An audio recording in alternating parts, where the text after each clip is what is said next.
Good morning, Americano.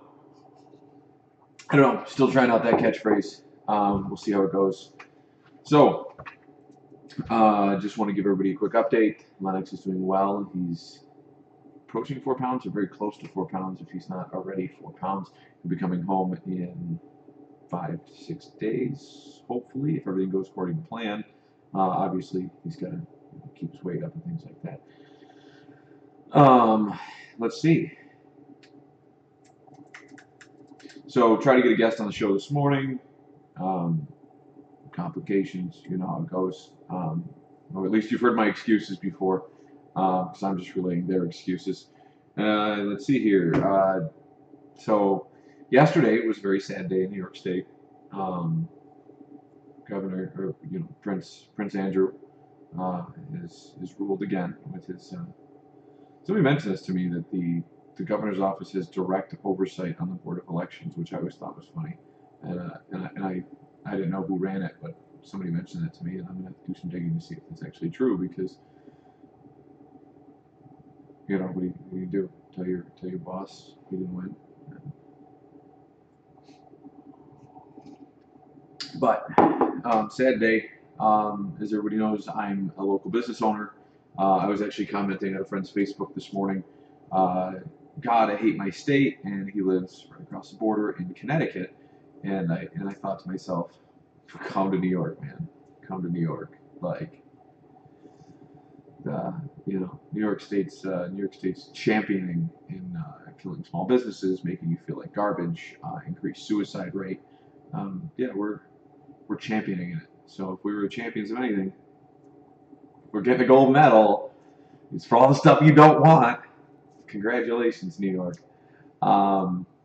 Which we knew King Andrew was going to win regardless, because, and it's not. I listened to a lot of Larry Sharpe during the election and after, and way before, and and he brought up a very good point that there's 16 million people in New York City, but only 1.2 are registered to vote. So it's not this. And then of the people that are registered to vote, how many actually turn out? I know in our wards, we've got like 1,200 people in some of the wards that are registered to vote here, and we get like a 500-person turnout, 700-person turnout. And the wards, is that how many citizens? I think that's how many citizens. The registered voters are, it's remarkably low, because you've got a high number of people that live in an area, and then you've got like half that number is registered to vote, and then like 75% of the registered votes. And some people that are on that list don't exist anymore. They just move, and there's no checks and balances. You could go door knocking and say, hey, I've talked to the neighbors. This person doesn't live there, unless they have some physical proof from that person who might have died, that they don't live there anymore. Then tough noogies. So, that said, the elections, congratulations to Linda Witt for retaking her ward. Congratulations, Paul Gonzalez, Ward 3, unopposed, for remaining. Not when you're running a race against nobody. Congratulations for winning, but congratulations for not pulling a Kevin and doing stuff that scares the crap out of most politicians and essentially could lose you an election. And then congratulations to John Crawford, who was in competition with Scott the Human Paletto, like Jesse the Animal Ventura. I'm not a wrestler. I wasn't into wrestling. Jesse the Body Ventura. So Scott was a write-in campaign, or not a write-in, but he was a no party affiliation campaign, so he created his own party. And I lost a friendly dollarly wager with somebody, because I bet that he would win get 13 votes. He surprised me, and even the person I bet against, because they said 30, and he got 58 votes, which was double our highest guesstimate. So, but I mean, John smoked him at 399 to 58. So that's what happens when you have a write-in campaign or no party affiliation. You know. But congratulations, and I believe Tom Reed stayed in power, and we've got a few district attorneys, judges. Besides King Andrew, which, hooray! I heard caught wind of Safe Act 2, the movie, not the movie. The gun theft authority is rolling through. So, hooray, hooray! You watch. I know a lot of people that didn't want King Andrew or contemplating leaving the state. I don't blame them. We just elected in we guarantee that nothing will change or get better. Unless you're on welfare, at which point you will get more welfare. Congratulations, you won. But all the people that paid for that welfare, leaving. People that work, paid taxes, gone, goodbye. And that welfare money comes from their taxes. So if you lose their taxes, your welfare gets cut. And then eventually you have to get a job, which you should have been getting the whole time. Because I'm a very Darwinistic person. I believe in survival of the fittest. If you can't hold your own, then there's certain extents to that. Like obviously, like you're out horseback riding like Christopher Reeves or something, and you get thrown from a horse and you snap your spine. Like obviously you're having issues, but at the same time, nowadays you pick up a box and you throw your back out, and now you're on disability for life. You have restless leg syndrome. That's my favorite one. I have restless leg syndrome. That means in the middle of the night, I'll kick my feet and I'll wake myself up. I have farts that do that. And there's no disease that is named after that. But people don't care. They just claim it's a disability. You have to, and then because they use that word, and so they say this is a problem I have, because they say the word disability, it falls under the Americans with Disabilities Act, and then they're protected. They're protected like they did something awful happened, like they were thrown from a horse, and all they did is they got some small neurological issue in their legs where they kick their feet. Feet are a little restless while they're sleeping, and we're giving them more the same, if not more, benefits than people who are born blind, or people who are born with an extra chromosome. Things that they can't help. These people can live with this. There's lots of people who live with chronic pain. There's lots of people who go to work every day and they don't want to. I don't want to go to work. I would love to sit at the couch all day with my hand in my pants and eating potato chips and watching Maury Povich and the Steve Show, the spinoff of Jerry Springer, but your kids to feed. Anyways, so King Andrew won, and so more welfare, which means more votes for him next time.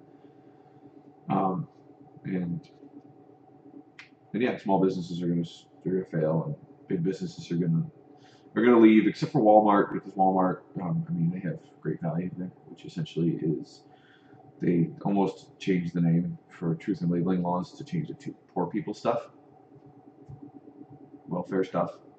Essentially, yeah, that's and so they're a big gimmick, because if states cut welfare, New York Walmart would shut its doors because it would be able to sustain itself, because most of its income comes from the government through recipients.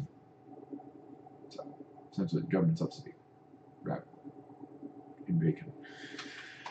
All right, so that covers the elections. Last time, a couple shows ago, we discussed, we were talking about the education system and how New York State or our local municipalities are, enrollment's down. Okay, great, enrollment's down. Meaning, for some reason, that either, it doesn't mean that there's kids out there that are unenrolled. All right, that typically, I can't imagine that happening. There's so many checks and balances. You don't take your kids to school, Like, I'm sure there's a few nomadic families out there that don't homeschool and they don't take their kids to school. Like, and it sucks for those kids, but you're not going to stop that. Those people are going to be roaming junkies that don't take birth control and make bad decisions, and you're not gonna stop that. But it could also mean that our population is declining because of certain bad stigmas in New York State that aren't being cured. Taxes are being higher, are being raised. And what's going on is, so enrollment's down, which means there's less people in New York State to educate. So do you fire some people? I would fire the guys that are, as Larry Sharp said, checking boxes all day. The administrators, they make sure that we're under state compliance. Like, fire a couple of those people, because how many of those guys need to be there looking over? I'm assumedly, I hate to say this, but a teacher or two are going to have to be fired as well, because if you drop your enrollment by a quarter, you should lose. You know what I mean? That's a quarter of the classrooms not being filled. So either some teachers drop to part-time, or you know what I mean? And then at that point, the administrators that are overseeing certain teachers and there's certain curriculums and stuff like that, you can phase one of them out, put the workload on the other person, because that person's workload's a quarter. And so essentially for every 4 people, you should cut one. And it sucks that you're cutting jobs, but those jobs only existed for that purpose. Essentially it's a government job. You don't just, we're going to combine schools so we don't have to fire anybody. But everybody's taxes stay the same. If there's less students in the school, there should be less taxes. Obviously, there's rolling overhead, right? Like you've got the cost of the school themselves, right? And that's why they auction them off and they're really cheap, because a big school costs probably, in just general maintenance to the state is probably like $500,000 a year. I remember we had a big high school when I was growing up in Connecticut that they built a new high school, and then they used the old high school just sat there, and they would have meetings there and stuff, but it wasn't. That school cost the town $1 million a year in upkeep. They had to pay somebody to sit there and make sure nothing was being broken into, but they didn't want to board up the windows, so they just had to have constant monitoring, and obviously somebody just to keep they had, not to fire the custodial staff, so they had somebody there cleaning all year round and maintaining preventative maintenance on the HVAC systems, checking the roof for leaks, making repairs as needed. That was $1 million a year. $1 million for one school. They ended up repurposing it because their population was growing so much that they had to build a new high school. And so they ended up creating this like intermediary school between elementary school and middle school that ended up absorbing a whole bunch of grades from the middle school, taking it down, and a whole bunch of elementary school grades, because they just could not house as many students, right? What happens if the population goes down? They're in the same boat. Vacant schools, less teachers. That's what happens. That's what happens. And it's a topic that nobody wants to talk about. Well, you can't fire teachers. Teachers are important. Teachers are important. I don't think administrators, having one administrator for every 3 teachers isn't important. I think you need like 2 administrators in an entire school building. If they're big like a high school, if they're like a small little, we have 200 students in the school and you've got 10 teachers, then 1 administrator should be fine. Maybe give the high school 3, but not we have 20 teachers in the school, so we need 10 administrators. That's a lot of extra bodies. That's a lot of extra people, a lot of extra paychecks, and they make twice what a teacher makes. So, but I mean, that's what happens when factories close. It's a tough topic, and everybody understands it, though. Everybody understands it. Nobody has a problem talking about it. Jobs are cut. They don't just shift the jobs. Obviously, certain people get to move with the company and absorb into different plants and stuff in different regions outside of New York State because everybody wants to leave. But nobody. They don't say, hey, we need somebody to stay here with the building and sweep up. Like, they don't keep anybody. They fire a large portion. A lot of people get laid off. And it sucks, but it happens. Your commodity in education is students. Less students, less work. Factory cuts down half the plant. Maybe only half the plant is being used. That's essentially how the state should be doing with the education system. And they want to consolidate schools and not drop taxes. And then they'll explain to you how you're paying instead of $22,000 a student, you're paying $30,000 a student. So their education should be better. You know what's going is their education is going down. Literacy rates increase. They're being raised by a lot of, like, I remember, I think it was 2 years ago, teachers were all in a fluster. There was teachers outside of the school talking to a couple parents, like, yeah, they were like, why is nobody here dropping their kids off? They're like, yeah, we get funding based on enrollment rates, see, and we have low attendance, and so like some of these kids are going to get unenrolled because they're not showing up to school. They're so tardy or late or not in attendance at all, or truant. So what happens is they get their funding cut. So in order to stop that, they were considering changing the school hours to like 10 a.m. 10 a.m. Because parents who are on welfare sleep in, and they weren't waking up until like 11 or noon. So that I don't know why their instinct was 10 a.m. instead of like 11 or noon. Maybe they were trying to transition, catch a little more of the fringe until they got to 11 or noon. And it never happened, thank God. Because you don't get anything done at 11 a.m. So parents are home doing nothing because they want to not do nothing, and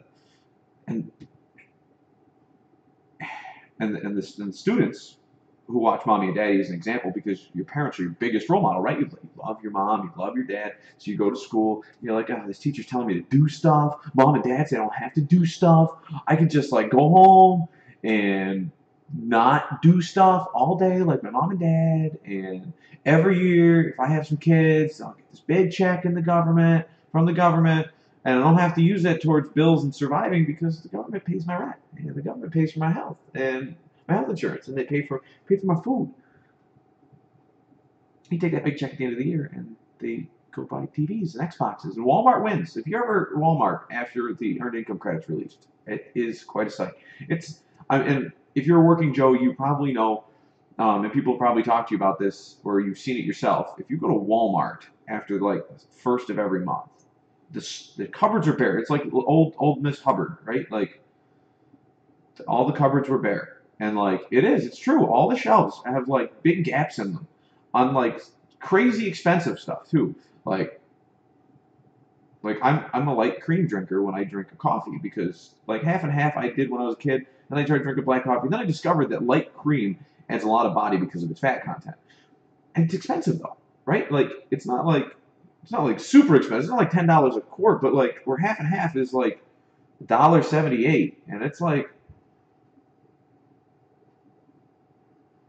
$3.50, $4 for a quart of light cream, and those things are packed all month long.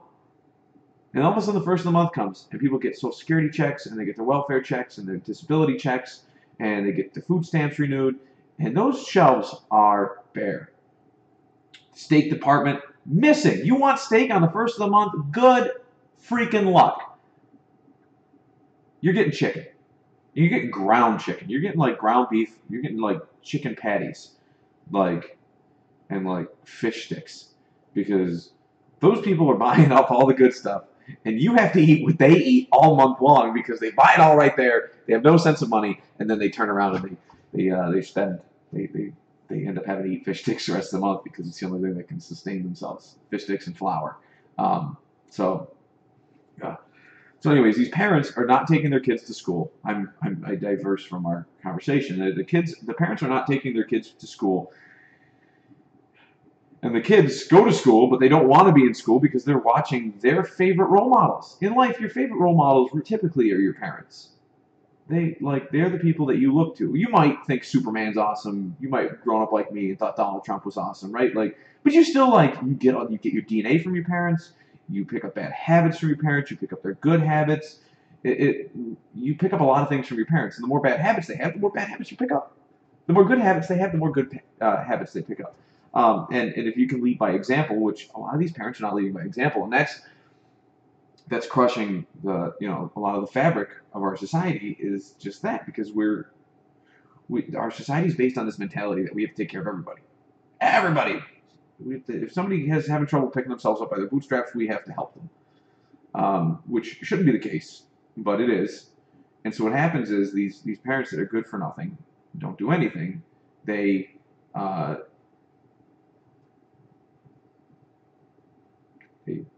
people come to help their kids, and their kids don't want to get help because they're like, yeah, I'm getting help from the government.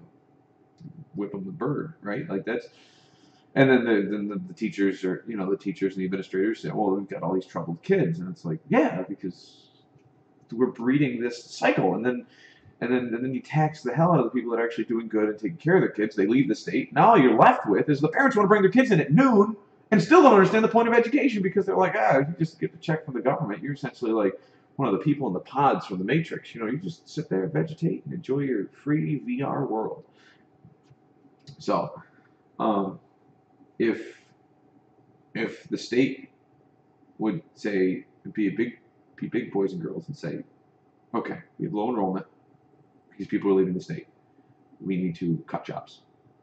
Sorry, it's not the government's job to create jobs. The government needs help administering certain aspects, right? Like, you wouldn't expect a private company to run the police force. You wouldn't expect a private company to run your fire department, unless there's volunteers, which I'm all for. So who's going to pay these people? Private people are going to pay for the police? No, that's dumb. Because that breeds corruption all by itself because there's no oversight. But so the government has to hire police and road workers, things like that. Court clerks. They hire the judges, right? Like the government's handling all that in-house. I don't think they should be handling the school in the first place because the school is not something that could be corrupted. You want to take your kids to that school? That's the free market. That's capitalism. This place has very low education. I don't like the curriculum they teach. It gives you as a parent more opportunity to choose where your kids go because you understand the school's message. Or, hey, this one teacher I hear is really good. They've got good reviews. Or whatever reason it is. It allows you to shop your school. That's a great idea. But we keep hiring people and hiring people and hiring people and hiring people. Now the state is the biggest employer in the state.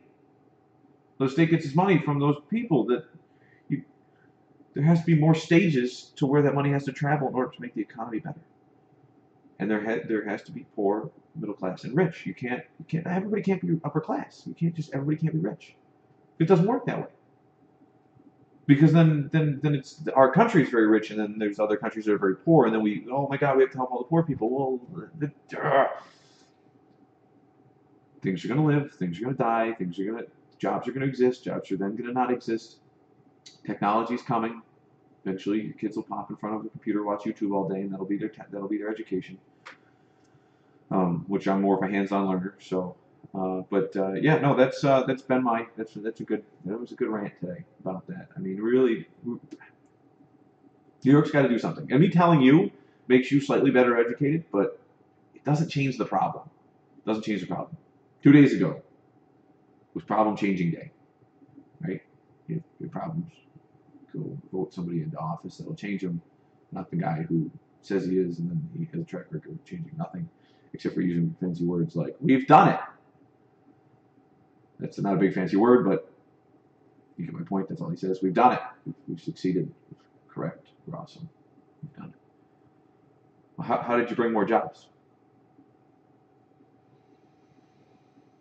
Life is like Apple Jacks. My administration is like Apple Jacks. We just do. Like, do you proof this paper that says you did something? No.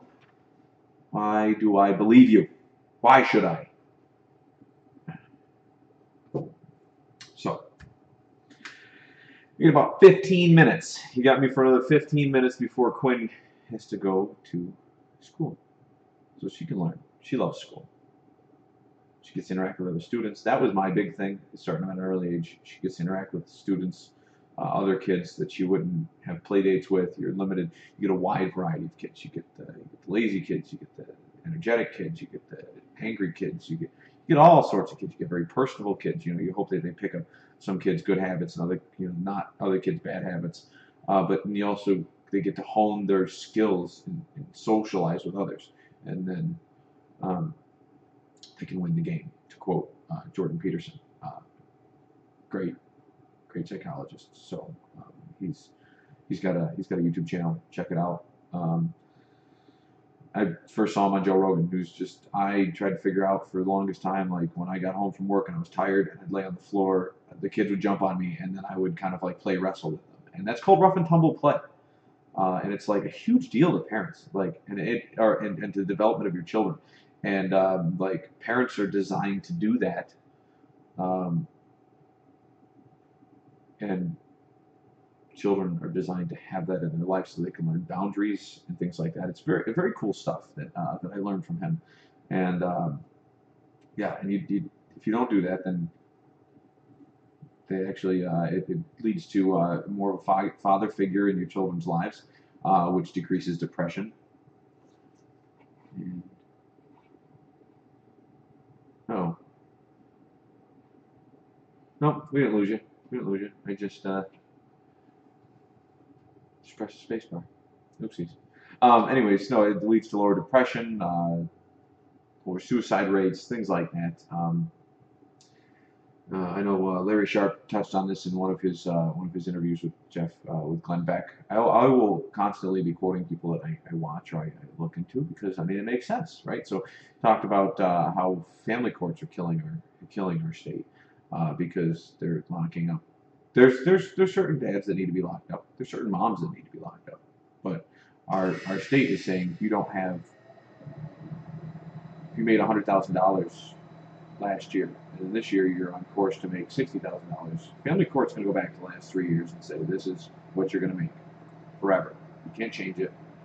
You're screwed, and you have to pay child support on that amount. So if you lose your job because jobs only last 5 years, we're going to throw you in jail. And then when they throw them in jail, these kids grow up without fathers. And growing up without fathers, going off there is like actual data out there. That's why I watch some of these psychiatrists and psychologists and all these different sociologists and all these different people that study these things because they have data to back this stuff up. It's not just. I always look at the norm nowadays. These mobs of people that are just going with the trend. You know, today I don't want to be a boy. I want to be a girl, and there's no scientific data to support your decision, which is fine. It's your choice. Go do what you want. But now, because I'm a girl now, I don't like you because you're a boy, because boys were the impressive masculinity that I once was. And it's like, you have no scientific data to prove that. Like, because you were uncomfortable, you needed to make a change, and that was the drastic change. Like, there's all these people doing that, and those are usually the people that are attacking guys like Jordan Peterson, Joe Rogan, stuff like that, calling them alt-right, fascists, and racists, and Nazis, and whatever else. And it's funny to these guys come to the table and they say, no, look, I'm a doctor, I'm a scientist, I'm in this ology, this study, right? And so they're studying, whether it's by observation, but then by actually like taking data, generating it, calculating it, formulating it, and then coming up with hypotheses, right? And then enough of them do that, and they become laws, really well-supported theories, where there's people nowadays that say, you know, they're flying by the seat of their pants. They don't want education. They don't want any of that stuff. They just want to go with the trend. Tomorrow they want to be Kim Kardashian. The next day they want to be a mailbox. I eat milk. So yeah, Little Quinny loves school, and I think it's great. If you ever get a chance to watch, there's a podcast with Jordan Peterson. I think it's the first one. It's in the 1000s of his show, where he meets Jordan Peterson to do his interview. And about partway into it, he talks about not rough and tumble play, but having your kid win the game, right? You want your kid to win at life. And life is a series of games and matches to win the overall game. And he kind of breaks that down and he unpacks that idea. And it's really cool stuff because it's like, yeah, I want my kid to be the best player. Not the one that wins, but the one that everyone gets along with. And that's really, you know, and they don't do that if they're not developing social skills, because then other people can't pick up their personality and their charisma and stuff like that and say, okay, I like this person. He's fun to play with. if they're fun to play with, they play with others want to play with them. Kids are lining up to play with them. They'll never be depressed because they'll always have friends. When you have friends, you're not depressed. When all your friends leave you because you're not fun to play with, and you have no friends, you're depressed. Suicidal thoughts. Like, that's systemic. I want my kids to have lots of friends so they grow up healthy and have good, healthy relationships with other people. I mean, I think every parent wants that, but to understand how the system works and to understand that there's a lot of hard work in there. There's going to be a lot of lost games and hurt feelings at games. How your kid handles each and every scenario is how they're going to do better. And if you as a parent understand that, it's going to go a long way for your kids because that's a good habit. They can pick up from you or mental cues that you can be looking out for that can help you curb as a parent. So, I mean, that's my spiel on that. You've got me for another 12 minutes. So, until next week or some point in the next few days, me and Miley are going to be we've unpacked that Raspberry Pi. We go through how I opened up the operating system and stuff like that, and how we're going to retrofit it to be a retro Pi. But New York State education, elections, and now last Tuesday I touched on Forest Hills development. Now they are, I didn't name them by name, but they're a developer. The guy owns a local supply store and employs like 7 to 10 people here locally, and across New York State I would assume like 50 because he owns a bunch of different places. And one of them actually rolls out sheet metal for your roofs and corrugates it and prime it and paint it. Or it might come out pre-primed or whatever, it comes in a big roll. They've got guys that manufacture that.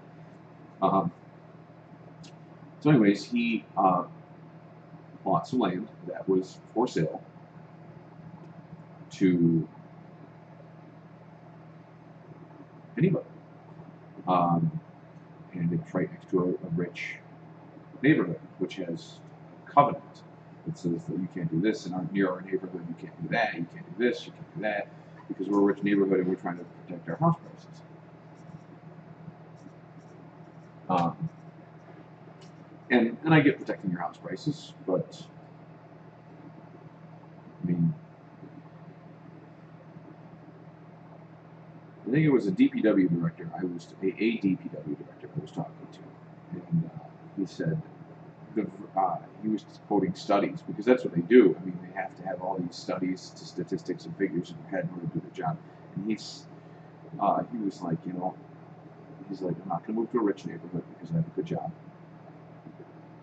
I'm not going to move to a really poor neighborhood. I'm going to move to one that's got a well-diverse. They've got poor, they've got rich, they've got middle class. Because those are the healthiest neighborhoods. They're healthy to have your kids play. They're healthy is in terms of they have low crime.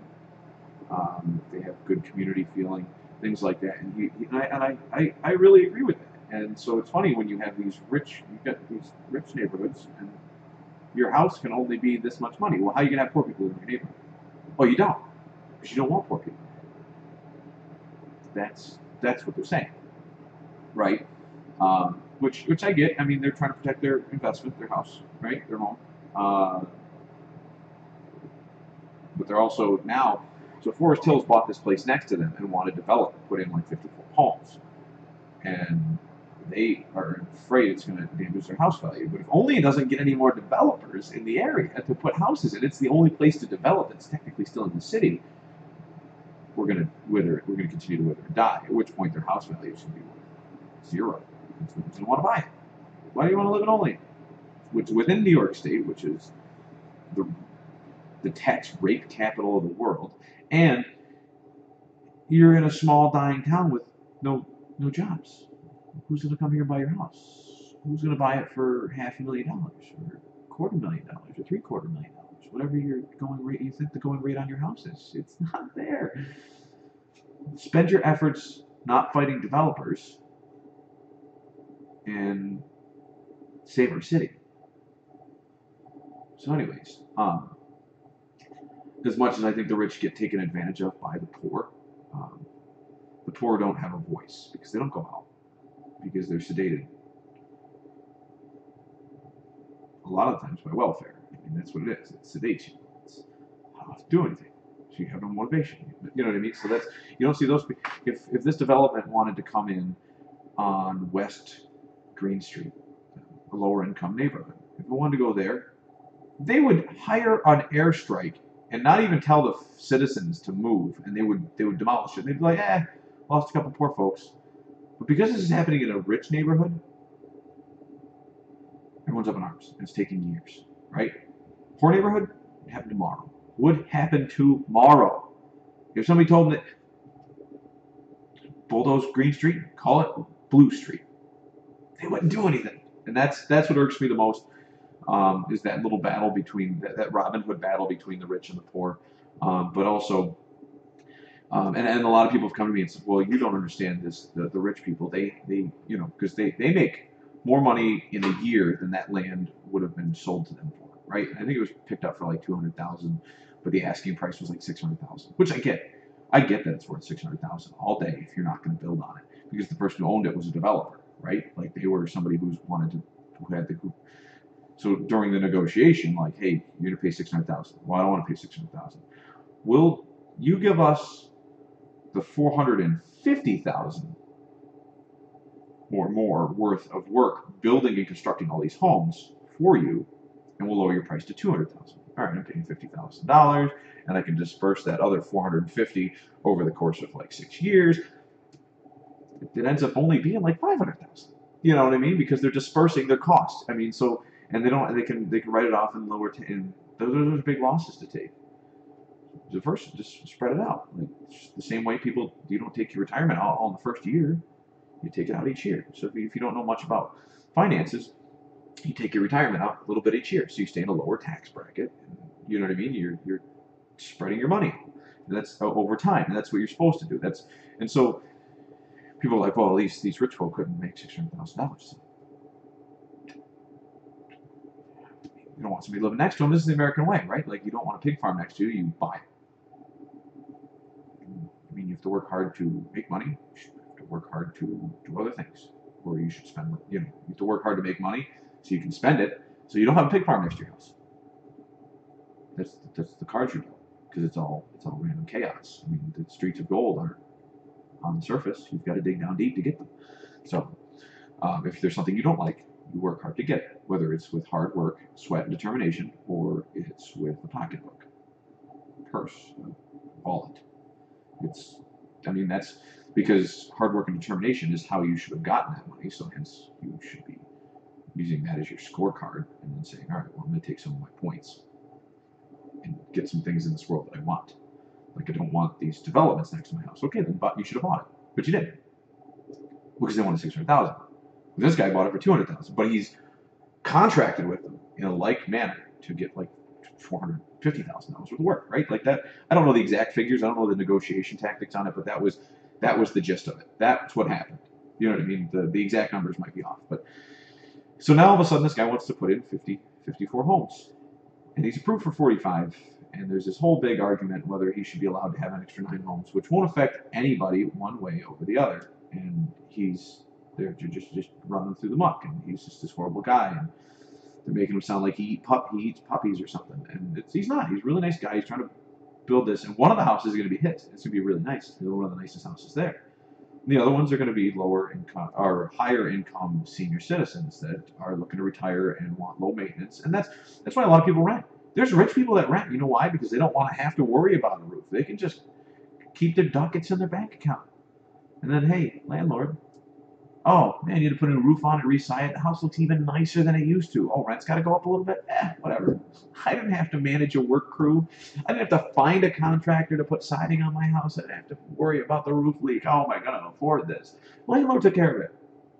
That's why a lot of people rent. Well, that's why some people rent. And that's the market he's going for. Because the rich, some people that want to rent, that's the reason. The poor people that want to rent, the reason is they have to rent because their credit's poor. That's one of the reasons why they're lower income in the first place. So, life's tough. People struggle. You can't avoid that. But that's the market he's niching to, and there's a market for it. There is a market for it. There's and living next to villages, single-story senior homes tailored to them. So it's a great thing in Olean. So he's going to make money. Well, he's investing. He should. Free enterprise. He wants to do that. I hate the fact that rich people come to the government and say, I want you to stop this. And then, like, the good old boys club gets together and everyone talks about it and says, well, no. And, like, nobody's invited me into these good old boy club meetings, but, like, I can see it. Like, I can smell the atmosphere. And that's what pisses me off the most. Poor people come to the city. Go. Go, get out of here. We don't care you got a parking ticket. That's the mentality, and I hate that. Because then rich people come to the city and they say, oh, well, like, I don't want this. I don't want that. Like, it irks me. Because they have a lot of power, and they shouldn't be using their, I don't know, I feel like they shouldn't be using their power to corrupt government officials or throw their pocket. They want to save their money. So they use their power to influence government officials to get what they want so they can save their money. But had they just opened up their pockets because they're rich and that's another form of power they have, they could have just bought that property and then the discussion would have been over. It's their property. And I'm fine with that because they own that property. They can do whatever the hell they want with it. But this guy owns that property, and they're telling him that he can't do what he wants with it. I hate that shit. This is America. I hate zoning. I think zoning is an absolute absurdity. You own this. You own property. You own this parcel of land. You should be able to do whatever the hell you want with it. If you want to put a church that's all about slaughtering goats on it, go for it. You want to turn it into a pig farm, go for it. You want to build a rec center. But no, oh, it's in a residential district. You can't have a rec center next to somebody's house. Why? Why? There's a rec center there. I'm going to take my kids to the rec center. And it's 2 houses from my house. No, it has to be in an industrial district. I want my kids walking by moving farm equipment to go play basketball at the Y. It's one of those things. Like everybody wants to put. We have to have rich and poor, and they have to be in their own categories. We have to have industry and business and residential. Everything's got to be in its place, and we're a melting pot. And I can't remember who told me this the other day. I think it was one of my neighbors said we're not a melting pot like everybody melts together. We're not a melting pot like everybody melts together. We're more like a tossed salad. Oh, it was a customer here at the coffee shop. Yeah, she said we're more like a tossed salad. You got little bits of culture and groups here and there, and that's how it really should be. And it always just perturbs me that people just do what they want and just ruin the American dream because they have power or they collude.